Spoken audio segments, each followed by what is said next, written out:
നമസ്കാരം. ഇന്ന് 2024 ഡിസംബർ 5 വ്യാഴം.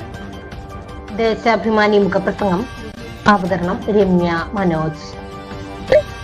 ദക്ഷിണ കൊറിയ നൽകുന്ന പാഠം. ദക്ഷിണ കൊറിയയിൽ പട്ടാള ഭരണം പിൻവലിച്ച് ജനാധിപത്യം പുനഃസ്ഥാപിക്കപ്പെട്ടു. ജനം തെരുവിലിറങ്ങിയാൽ ഏത് ഏകാധിപതിക്കും പിടിച്ചു നിൽക്കാനാകില്ലെന്ന ഈ അനുഭവം മറ്റു രാജ്യങ്ങൾക്കും പാഠമാണ്. ഒപ്പം ജീവിത യാഥാർത്ഥ്യങ്ങൾ മറയ്ക്കാൻ പൊതുശത്രുവിനെ സൃഷ്ടിച്ച് അതിലൂടെ രാജ്യത്തെയും ജനങ്ങളെയും ഏറെ നാൾ കബളിപ്പിക്കാനാകില്ലെന്നും. പ്രതിപക്ഷം കമ്മ്യൂണിസ്റ്റ് രാജ്യമായ വടക്കൻ കൊറിയയ്ക്കൊപ്പം ചേർന്ന് പ്രവർത്തിക്കുന്നെന്ന് ആരോപിച്ചാണ് പ്രസിഡന്റ് യൂൺ സുക് യോൾ ദക്ഷിണ കൊറിയയിൽ ചൊവ്വാഴ്ച രാത്രി പട്ടാള ഭരണം പ്രഖ്യാപിച്ചത്. പക്ഷേ വിദ്യാർത്ഥികളും മറ്റു ജനവിഭാഗങ്ങളും തെരുവിലിറങ്ങിയും പാർലമെന്റ് അടിയന്തരമായി ചേർന്ന് പട്ടാള ഭരണം പിൻവലിക്കണമെന്ന് ആവശ്യപ്പെടുകയും ചെയ്തതോടെ പ്രസിഡന്റിന് മുന്നിൽ മറ്റു മാർഗമൊന്നും ഉണ്ടായിരുന്നില്ല. ഭരണകക്ഷിയായ പീപ്പിൾസ് പവർ പാർട്ടിക്ക് പോലും ഇക്കാര്യത്തിൽ യൂൺ സുക് യോളിനൊപ്പം നിൽക്കാനായില്ല. പട്ടാള ഭരണത്തിന്റെ ആയുസ് 6 മണിക്കൂറിലൊതുങ്ങി.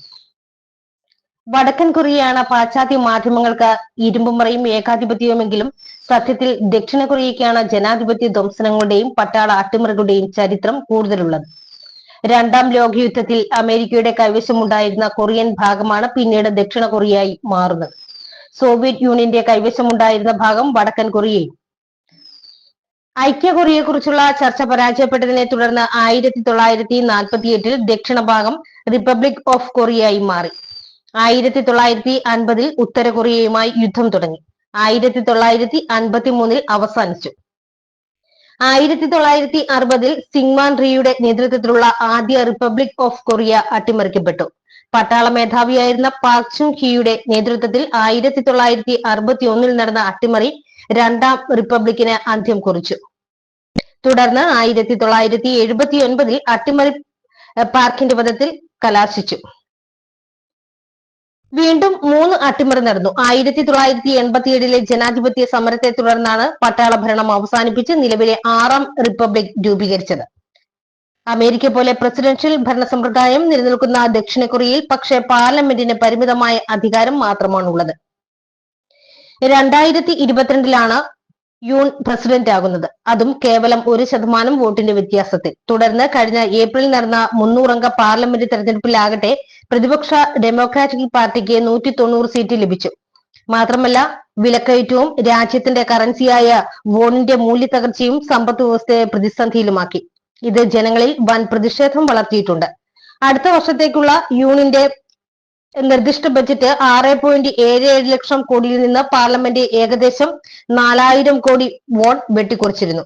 ഇതിനു പുറമെ അമേരിക്കയുമായി ചേർന്ന് ഉക്രൈന് ആയുധം നൽകുന്ന യൂണിന്റെ നയത്തിനെതിരെ രാജ്യത്ത് വൻ പ്രതിഷേധം ഉയർന്നിരുന്നു. ഇവ സൃഷ്ടിക്കുന്ന പ്രതിസന്ധിയിൽ നിന്ന് രക്ഷപ്പെടാനാണ് ഉത്തര കൊറിയയുടെ പേരിൽ അറ്റ കൈക്ക് യൂൺ തുനിഞ്ഞതെന്നാണ് അനുമാനം. പട്ടാള നിയമം പ്രഖ്യാപിച്ചതിന് പിന്നാലെ സുരക്ഷാ സേന ദേശീയ അസംബ്ലി സീൽ ചെയ്തു. അസംബ്ലിയുടെ മേൽക്കൂരയിൽ സൈനിക ഹെലികോപ്റ്ററുകൾ ഇറക്കി. കുറച്ചു സമയത്തേക്കാണെങ്കിലും സൈനികർ അസംബ്ലി കെട്ടിടത്തിനുള്ളിൽ പ്രവേശിപ്പിച്ചു. എന്നാൽ നാഷണൽ അസംബ്ലിയിലെ 190 അംഗങ്ങളും പട്ടാള ഭരണത്തിനെതിരെ വോട്ട് ചെയ്തു. പാർലമെന്റിന് പുറത്ത് 100 കണക്കിന് പ്രതിഷേധക്കാർ ഒത്തുകൂടി യൂണിനെ അറസ്റ്റ് ചെയ്യണമെന്ന് ആവശ്യപ്പെട്ടു. യൂൺ സ്ഥാനമൊഴിയണം അല്ലെങ്കിൽ ഇംപീച്ച് ചെയ്യപ്പെടണം എന്നാണ് പ്രക്ഷോഭകരുടെ ഇപ്പോഴത്തെ ആവശ്യം. പ്രസിഡന്റ് രാജിവെക്കും വരെ രാജ്യത്തെ പ്രധാന തൊഴിലാളി യൂണിയൻ ഗ്രൂപ്പ് അനിശ്ചിതകാല പൊതുപണിമുടക്കിന് ആഹ്വാനം ചെയ്തിട്ടുണ്ട്. ചുരുക്കത്തിൽ പട്ടാള ഭരണം പിൻവലിച്ചെങ്കിലും അതിന്റെ അലയൊലികൾ നീളുമെന്നുറപ്പ്.